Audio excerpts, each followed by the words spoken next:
नमस्कार मित्रांनो, वंदे मातरम. वास्तवावर बोलू काहीतरी या माझ्या शृंखलेमध्ये पुन्हा एकदा आपलं स्वागत. मी आपला मित्र राजेश वासंती साबाजी तुळसकर. मित्रांनो, मी या व्हिडिओला जे शीर्षक दिलं आहे ना, ते लक्षणीय आहे. ते विचारपूर्वक दिलं आहे, अभ्यासपूर्वक दिलं आहे. काय मी शीर्षक दिलं आहे तर समस्त भारताला पश्चिम बंगालची निवडणूक जिंकणं आवश्यक आहे. ही जी निवडणूक झाली त्याचे निकाल लागणार ते भारताच्या दृष्टीने महत्त्वाचे आहेत. जिंकणं महत्त्वाचं आहे असं मी का म्हणतोय. मित्रांनो, पश्चिम बंगालचे जे आजपर्यंतची जी वाटचाल आहे तिथले शासन आणि प्रशासन तुम्ही बघितलं तर हे महत्त्वाचं आहे. आता पश्चिम बंगालच्या जनतेने फक्त ही निवडणूक लढवली का? ही निवडणूक समस्त भारताने लढवली मित्रांनो.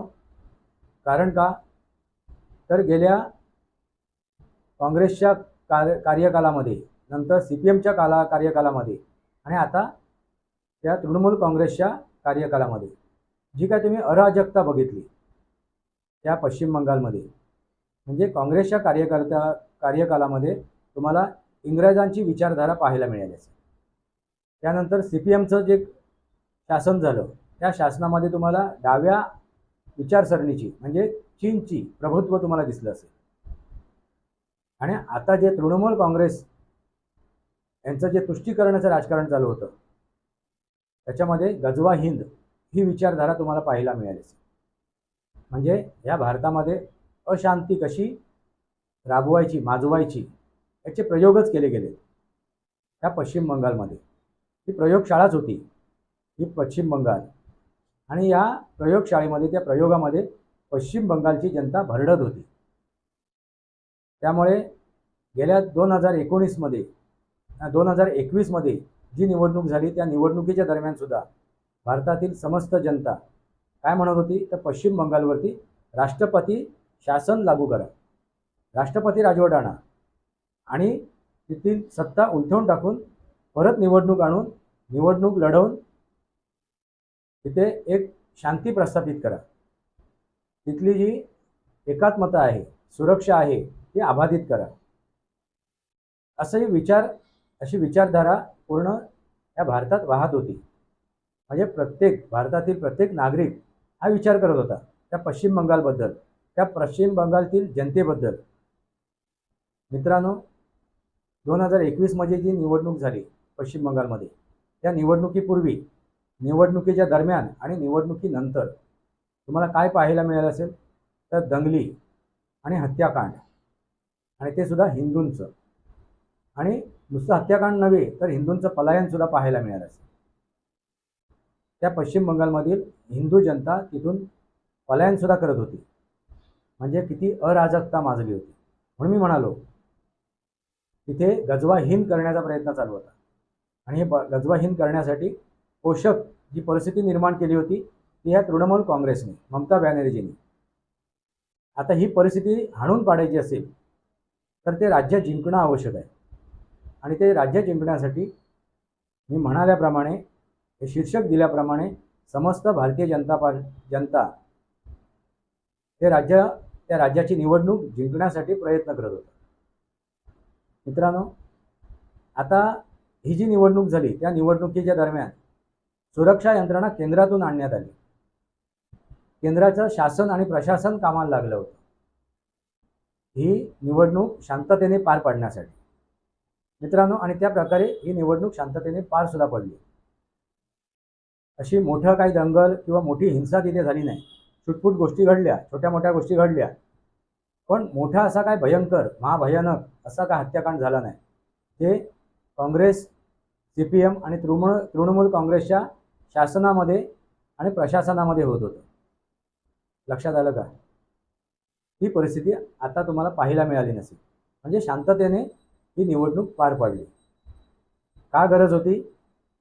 कारण तिथे निवडणूक लढवायची आणि कोणी जिंकायची याचे अधिकार कोणाच्या हातात होते तर विदेशी नागरिकांच्या. आता हे विदेशी नागरिक कोण तर रोहिंग्या आणि बांगलादेशी. ते भारताचं आणि पश्चिम बंगालचं भवितव्य ठरवत होते, ना की भारतातील जनता, ना की पश्चिम बंगालमधील जनता. तुमच्या लक्षात आलं असेल मला काय म्हणायचं आहे. मी काय सांगण्याचा प्रयत्न करतोय, काय समजवण्याचा प्रयत्न करतोय, आणि ही गोष्ट गेले कित्येक वर्ष भारतातील जनता उघड्या डोळ्यांनी बघते की कशा प्रकारे सांस्कृतिक जो पश्चिम बंगाल होता त्याची वाताहत झाली, औद्योगिक पश्चिम बंगाल होता त्याची वाताहत झाली, तेथील शैक्षणिकदृष्ट्या पश्चिम बंगाल होता त्याची वाताहत झाली। ही उघड्या डोळ्यांनी समस्त भारतवासीय बघत होते मित्रांनो। म्हणून ही निवडणूक फक्त पश्चिम बंगालच्या जनतेने लढवली नाही, तर समस्त भारतातील जनतेने लढवलेली आहे आणि ती जिंकणं आवश्यक आहे। ही इच्छा कोणाच्या मनात आहे, तर समस्त भारतीयांच्या। म्हणून त्याच प्रकारे मी ते या व्हिडिओला मी शीर्षक दिलेलं आहे। मित्रांनो,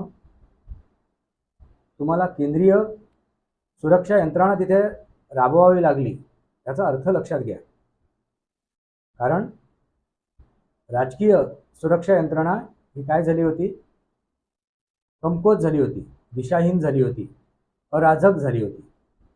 आणि या अराजकतेच्या विरोधात त्या राज्यस्तरीय शासन आणि प्रशासनाच्या अराजकतेच्या विरोधात केंद्र सरकारने म्हणजे केंद्रीय सुरक्षा यंत्रणा राबवण्याचा विचार केला। म्हणून केंद्रीय शासन आणि प्रशासन कामाला लागले।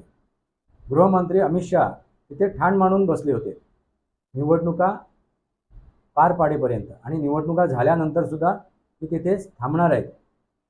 कारण का 2021 मध्ये किंवा त्यापूर्वी सुद्धा तुम्ही पाहिलं असेल, निवडणुकीच्या पूर्वी, निवडणुकीच्या दरम्यान आणि निवडणूक झाल्यानंतर निकाल लागल्यानंतर सुद्धा कशी अराजकता माजली होती, कसं काय हत्याकांड झालं होतं, कसं काय पलायन झालं होतं। आणि त्यासाठीच निवडणुका झाल्यानंतर सुद्धा सुरक्षा यंत्रणा तिथे स्थापित आहे, तिथे थांबलेली आहे, ती सुरक्षा देते त्या जनतेला। त्या जनतेच्या मनात जे भीती आहे, ती सुरक्षा यंत्रणा इथून गेल्यानंतर आमचं काय होणार, ती भीती काढून घेण्यासाठी, ती भीती संपवण्यासाठी जोपर्यंत नवीन सरकार स्थापन होत नाही।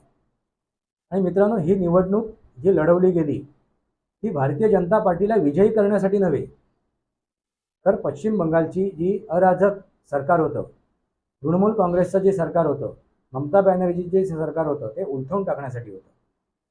कारण त्या अराजकतेला कंटाळली होती, वीट आला होता त्या जनतेला। त्यांना एक सुटकेचा विश्वास घ्यायचा होता त्या पश्चिम बंगालच्या जनतेला। म्हणून त्याने या ममता बॅनर्जीचं सरकार उलथवून टाकण्यासाठी हे मतदान केलेलं आहे। आणि याचा अर्थ असा आहे की हे सरकार उलथून टाकल्यानंतर आपसूक भारतीय जनता पार्टीचं सरकार येणार, भारतीय जनता पार्टीचं सरकार स्थापन होणार, हे साहजिक आहे। पण पश्चिम बंगालच्या जनतेने काय ठरवलं होतं की अराजक सरकार आहे, ममता बॅनर्जी जे सरकार आहे, ते तृणमूल काँग्रेसचं सरकार आहे, ते उलथवून टाका। लक्षात आलं का? आणि यासाठी प्रयत्न फक्त पश्चिम बंगालच्या जनतेनेच नाही केलं, तर समस्त भारतीय जनतेने केलं, भारतातील प्रत्येक नागरिकाने केलं। आणि त्या अराजकतेला कंटाळले होते, वीट आला होता,